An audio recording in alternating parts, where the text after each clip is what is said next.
اللہ علیکہ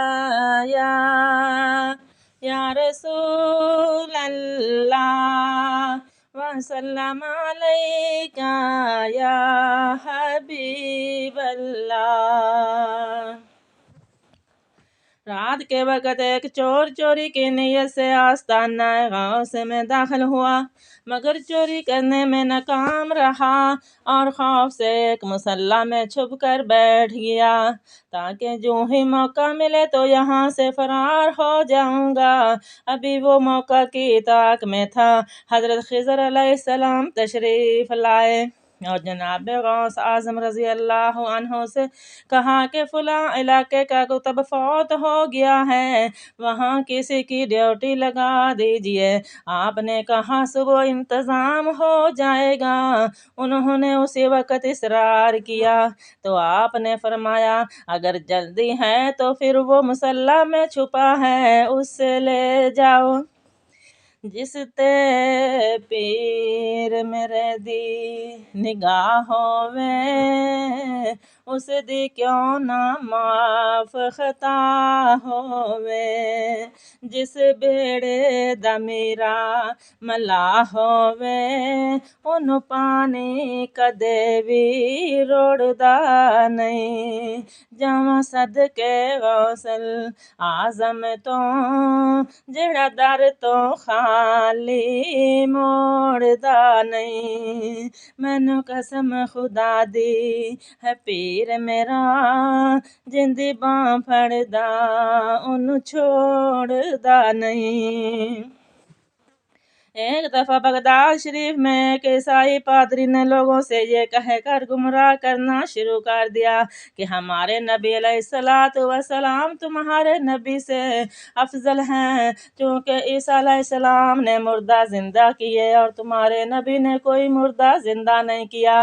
یہ بات حضرت غوث اعظم تک پہنچی تو آپ اس پادری کے پاس تشریف لے گئے اور اس سے کہا کہ تم لوگوں کو کیا کہہ رہے ہو؟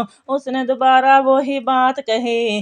یہ سن کر سرکار غوث پاک جلال میں آ گئے اور فرمایا پادری میں نبی نہیں ہوں، میں نبی کریم علیہ السلام کا نواسہ ہوں اور ان کا غلام ہوں۔ اگر میں مردہ زندہ کر دوں تو کیا تو میرے نانے کا کلمہ پڑھ لیں گا؟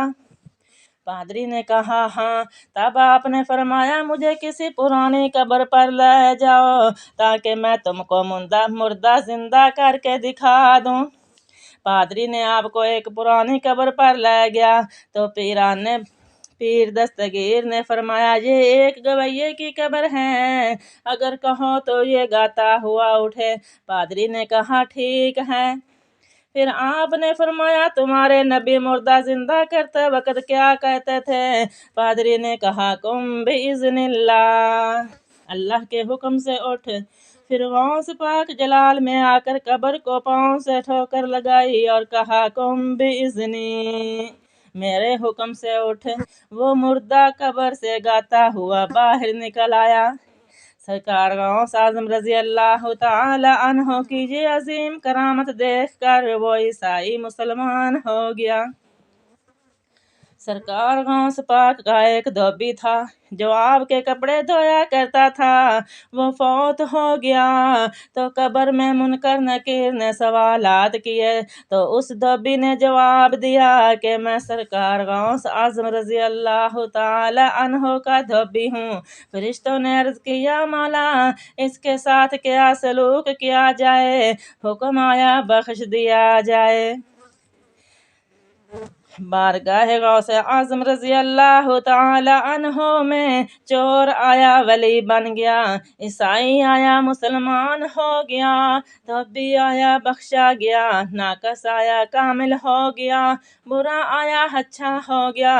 اللہ کے حضور دعا ہے کہ وہ اپنے حبیب پاک صاحب لالاک صلی اللہ علیہ وآلہ وسلم کے صدقہ سے ہمیں اولیاء اللہ کی محبت عطا فرمائے، وَكُونُوا مَعَ الصَّادِقِينَ پر عمل کرنے کی توفیق بخشے۔